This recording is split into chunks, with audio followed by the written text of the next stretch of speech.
Hey everybody, Steve Beeson here, family medicine physician, founder of Practicing Excellence. Thanks for joining the video blog. Today's question is for those of you that are clinicians, is being a clinician what you thought it was going to be when you joined this profession? I mean, all of us have made massive sacrifices to become a clinician, dating back to high school, through college, through medical school, residency, and finally arriving, right? I mean, personal, social, financial sacrifices to finally get there. And the question is it what you thought? Because all of us had this set of expectations and anticipating what it was going to be like when we finally arrived. And how's it measure up? So I'm going to give you my take on this and what it was like for me.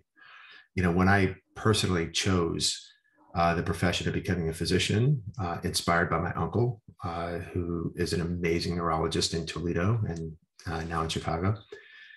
And it was about accumulating knowledge and expertise to establish a diagnosis, issue a treatment plan, and see the patient becoming better. I mean, what an amazing way to spend a life, right? And in that anticipation and expectation was strong enough for me to fuel that entire journey, right? And you finally finish and you get into clinical practice. And what I found after a couple of years on reflecting is that between self-limited disease and chronic disease and, you know, functional disease and terminal disease, my ability to do what I set out to do in my measure of success was a pretty small portion of the time. I felt like an incrementalist at best. It was actually pretty devastating for me because it just wasn't what I thought it was going to be. And I was about 35 years old and thinking, yeah, I don't know if I can do this for another 6 months, let alone another 30 years.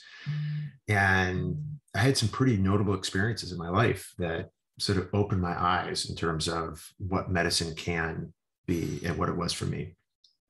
And that was my most compelling moments and my most impactful moments as a clinician weren't necessarily diagnose, treat, and cure disease. It was profound impact in the lives and families of the patients that I took care of that had nothing to do with a clinical intervention.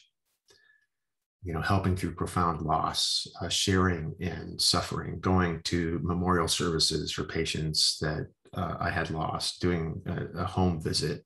You know, it was all these things that weren't really clinically all that significant, but made profound difference for patients and families, and even more so for me. And I began to see my life as an ability to make a profound difference, even in the absence of diagnose, treat, and cure disease. Diagnose, treat, and cure disease is awesome. I mean, that's the best, but it's not always accessible. So I found this other source of impact that really changed my life and fueled really what I'm doing today, which is coaching clinicians to seize that moment. So, so my question to you is, for you in your personal walk and your clinical life, is being a clinician what you thought? And if it is, awesome. If it's not, what's different? I would love to get your take. Leave your comments below and share if you're willing. All right. Thanks. I'm out.